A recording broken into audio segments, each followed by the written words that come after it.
Hiya, this is Tanya Menace with Apple Tree Homeschool Academy and Apple Tree Home Daycare. Today I want to show you this Play-Doh brand little pirate ship. We're going to do this on our Play-Doh table this summer during our pirate, mermaid, ocean animals, and tropical island theme. And I thought I'd open it up and take out the Play-Doh and then replace that later on in the summer. But I want to show you what all comes in the kit. And I got this for $13 at Walmart at a discount. Came with these little instructions. Came with all of these little jars of Play-Doh. This is the size of the pirate ship and little pieces that will go together.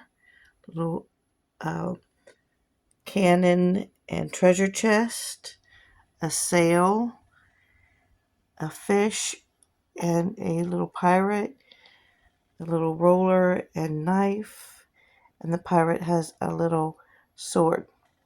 So let's see if I can put this together for you while you watch. So this piece fit and snapped in right here in the back in these two little grooves. It lifts up like this. This part goes down into that hole right there, and you put your Play-Doh in there and it squirts out. I think it's going to come out of these holes right here, back.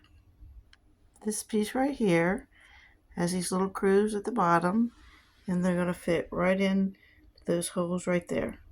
That was easy enough, just to line those up and click them in there. Now for the other side, same thing. Okay, and then you just make sure that this back piece can flip. So you can put your Play-Doh in there.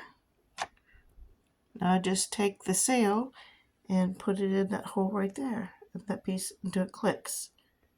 This pirate sail moves a little bit right here, bends back and forth a little bit, and it is another piece that can have a mold in it to mold your Play-Doh. These are the pieces for the little cannon. The sword goes through the grooves on the front of the cannon, and then this little yellow piece is going to go in the back. And it serves as like a little thing to push the Play-Doh through here, and then it'll exit out the front and make whatever designs you want. So this piece is designed to push the Play-Doh through. This is what the inside of the treasure chest looks like. So this is a cute little set. I wanted to show you about how big the set was and how big the pieces were. So yeah, I think it's going to be fun for the kids this summer. We're going to put them at our Play-Doh table. And like, share, subscribe. Thanks for watching.